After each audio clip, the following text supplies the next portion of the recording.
bersih-bersih di kantor. Ya ya, yang inboxnya panjang banget itu. Terus gimana? Iya Mas. Terus Ini saya gimana? kan satu rumah berdua ya. Siap. Ada yang udah 3 tahun di sini juga. Mm-mm. Terus? Aku sudah baca punya sampean panjang banget. Sekarang yang sampean mau gimana? Nah, yang lebih enak gitu. Sampean kepinginnya gimana?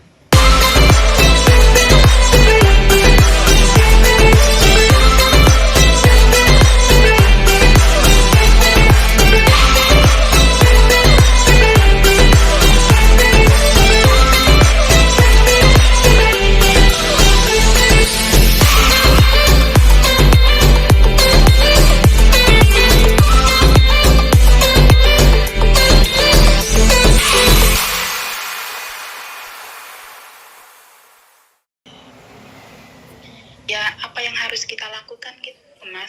Oke. Soalnya kita nggak boleh megang dokumen satupun. Saya bilang Mbak, Ya. sampean nggak boleh megang dokumen itu sudah melanggar hukum. Iya. Jadi paspor semuanya data pribadi itu harus disampaikan. Tapi kalau Iya. itu tidak disampaikan itu sudah melanggar hukum. Satu ya. Iya. Terus yang kedua, Iya.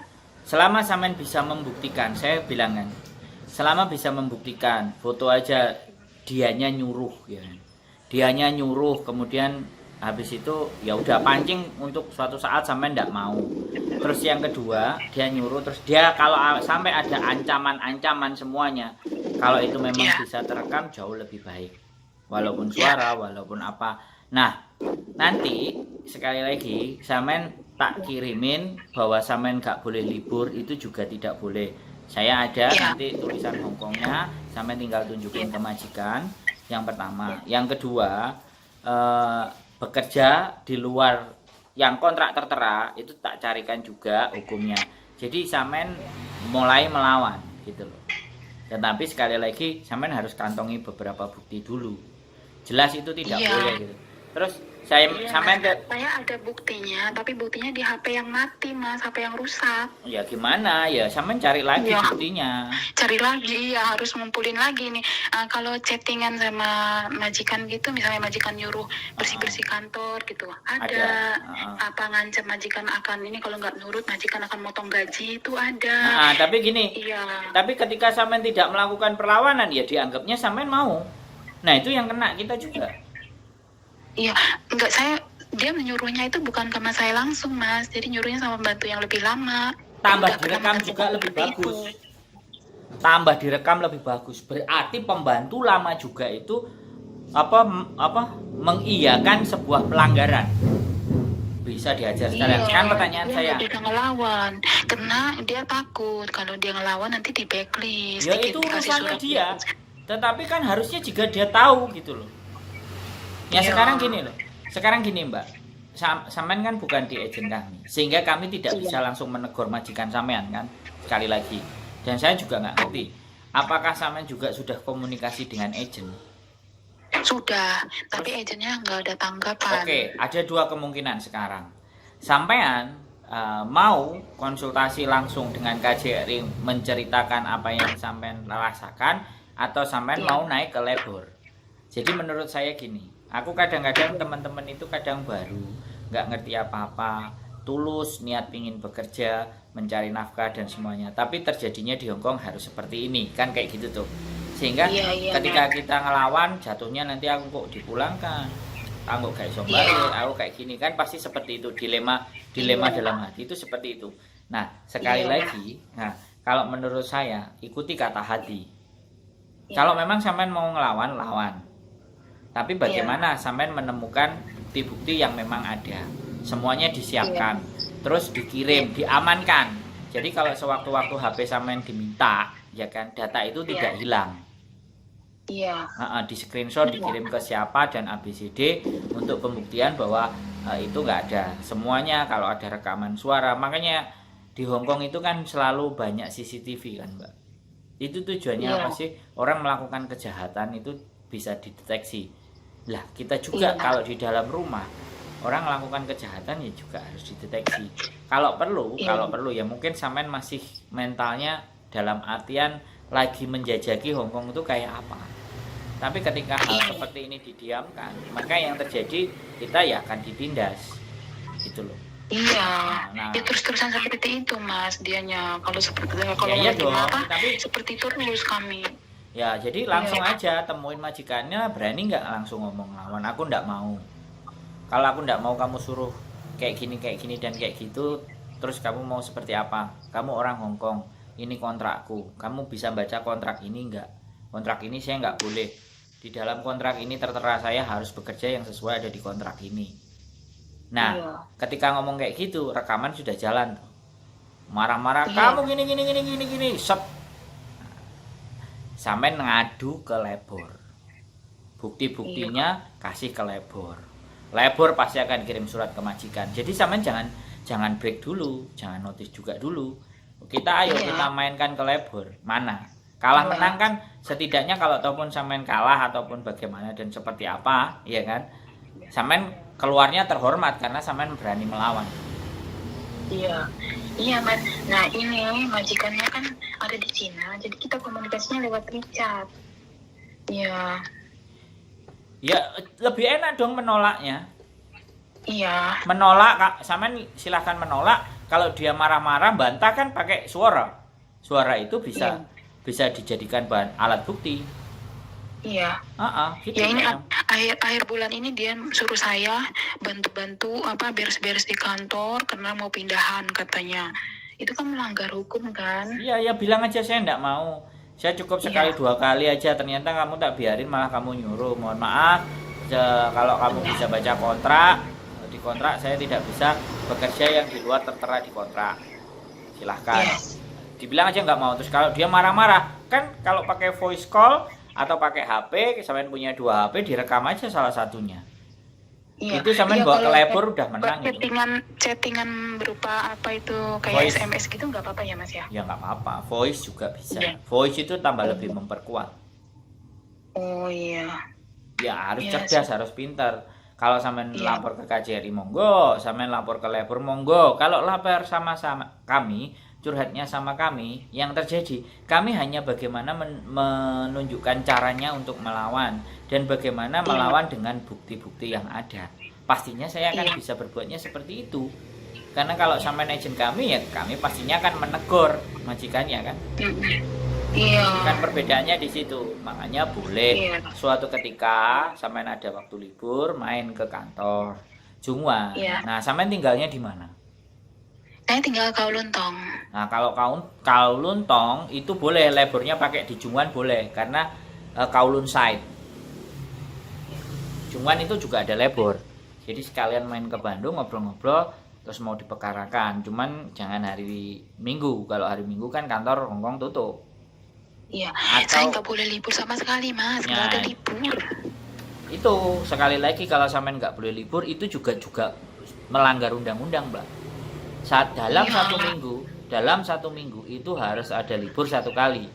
Dalam 7 hari bekerja itu harus ada 1 kali libur. Kalau sampean tidak libur dan sampean mengiyakan dan sampean diganti uang, sampean juga kena. Nggak boleh juga. Libur itu nggak boleh diganti uang.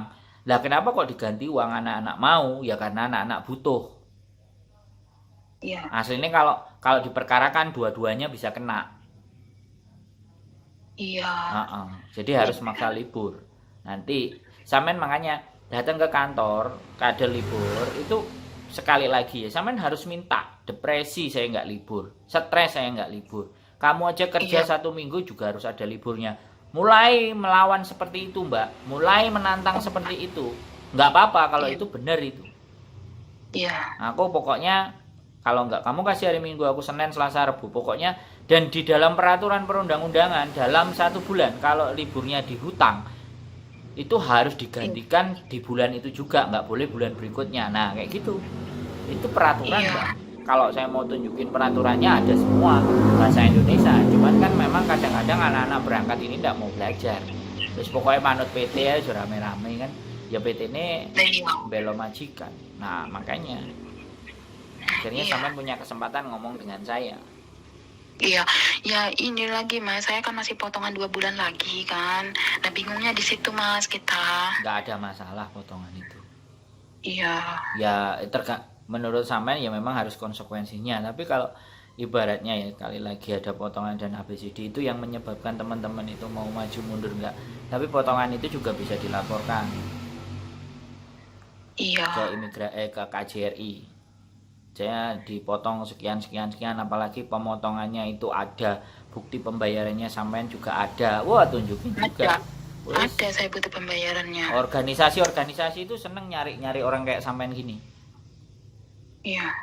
Kalau organisasi, karena sekali lagi kan, ketika ada lapor mereka pasti juga sama ngajarin kayak saya gini-gini, terus data-datanya dikumpulin, ayo dinaikkan kayak gitu. Ya terserah sampean. Menurut saya, nek aku bisa membantunya hanya menguatkan ke diri sampean, mungkin menunjukkan sekali lagi peraturan-peraturan itu ke sampean.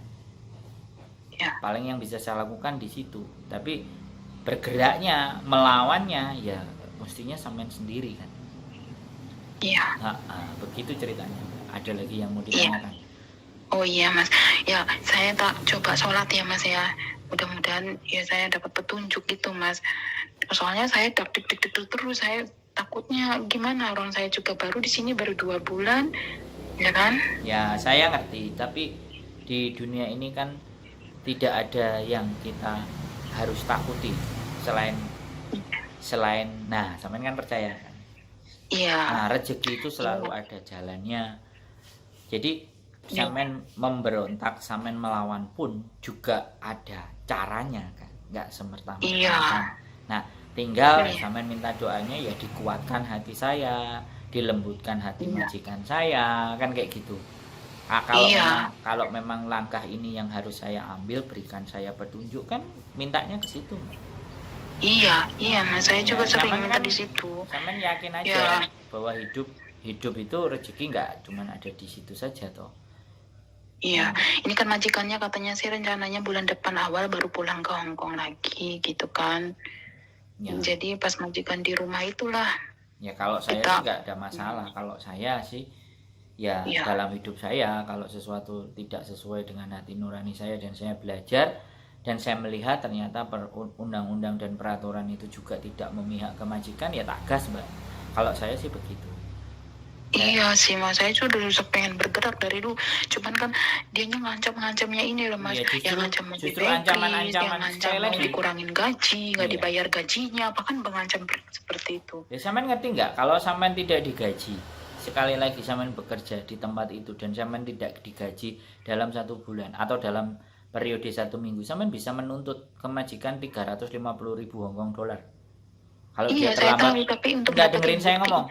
Makanya sekarang sampean harus dengerin saya ngomong. Jadi kalau sampean saya ngomong, sampean bantah, aku takut. Sampean ngomong takut. Takut itu obatnya apa sih? Berani. Iya. Tidak ada lain. Kalau takut itu tak biarkan ngomong ke sampean, maka yang ada dalam hidup sampean hidup penuh dengan ketakutan. Nek sampean hidup penuh dengan ketakutan dan tidak berani, sia-sialah sampean nelpon saya. Saya nggak bisa memberikan support keberanian buat sampean. Jadi kan ceritanya seperti itu tuh Mbak. Kalau yang hanya sampean keluhkan takut, ngomong sama A takut, B takut, C takut, D takut, T, emang itu bisa merubah keadaan sampean? Kan enggak juga. Iya. Tapi dengan hanya satu keberanian, sampean nggak perlu cerita ketakutan ke banyak orang. Keberanian sampean akan ngerasakan sendiri ada hasilnya. Apa hasilnya? Ya sampean nanti buktikan. Ketika sampean berani, apa hasilnya? Kan seperti itu tuh Mbak. Jadi kalau orang cerita sama saya takut, tak gencet sama saya, tak hajar malah. Ngapain? Sampean sudah bukti. Sampean sudah dari Indonesia merantau ke Hong Kong, ya kan? Dan sampean di Hong Kong diizinkan, berarti Gusti Allah sudah ngasih kan? Nah, nek sampean dikasih hal yang seperti ini, hanya 2 kemungkinan, sampean terima atau sampean lawan. Nek sampean terima, ya nggak usah ngomong takut-takut. Nek sampean lawan, ya melawanlah dengan bukti-bukti, dengan segala sesuatu, dengan kemampuan sampean. Kan ceritanya hanya di situ Mbak. Kita itu udah menginjakkan kaki kita di Hong Kong, ya harus berani, harus bertarung. Wis wong merantau piye Mbak. Nek gak ngono diles-iles terus ya remuk sampean kan. Iya. Suatu saat nanti kalau keberanian sampean suatu saat membuahkan hasil, saya yang guyang-guyu, mbok tapi kebagian kopi apa ora kan. Iya. Nek aku kebagian kopi, Mas, aku wani tibake dan majikanku wedi. Aku saiki ngene. Lah, sampean tak jeng kopi. Lah, itu kan yang enak. Iya Mas, tapi resikonya kan mesti ada kan setiap langkah, ya kan Mas? Ya, risiko untuk sampean ya. Yang pertama di interminate ya. Yang kedua dipulangkan ke Indonesia. Yang jelas kan itu tuh. Tapi apakah ketika dipulangkan Indonesia nggak bisa balik, wong buktinya sampean berangkat ke sini bisa, ya pasti juga bisa lagi dong. Selama sampean kumpulkan bukti, nanti kirim surat letter, atau lebih enak lagi sampean di interminate. Iya. Nah, lah sampean udah punya bukti kok, sampean dikeluarin. Makanya menghindari supaya di interminate, sampean langsung konsultasinya menolaknya langsung sama labor. Jadi data itu biar dipegang labor. Iya. Jadi kalau data dipegang sama labor, kasusnya sampean ada di labor, imigrasi pasti akan delok ke labor. Akhirnya kan bisa jadi anak ini nggak salah, ya sudah bisa kita turunkan. Akhirnya sampean dapat lagi bekerja dengan majikan yang baru. Kan seperti itu ceritanya Mbak. Semuanya ada. Makanya mintalah libur, mulailah berani, dan berdoa untuk diberikan kekuatan untuk keberanian tadi. Wis, nek sampean cerita curhat terus 5 jam isine mau ketakutan tok dan aku ngowoh tok. Dan tidak ada nilainya saya ngomong. Karena sampean hanya cuman curhat. Aku makanya terus kadang nek curhat ya rada medidi kayak gini, Mbak, untuk membangkitkan atau membangunkan mereka dari lelapnya tidur ketakutan kan ketika. Iya. Ya, Mas, bisa dipahami Mbak ya. Semangat, selalu ada jalan. Kalau sampean baik, pasti akan dipertemukan orang-orang yang baik. Itu saja, dan yakin bahwa apapun yang sampean lakukan di muka bumi ini itu kehendaknya. Tinggal bagaimana kita menyikapinya. Bisa? Sip? Oke. Siap? Makasih ya Mas ya. Ya. Makasih banyak. Aman, semangat pokoknya. Pasti bisa. Ya.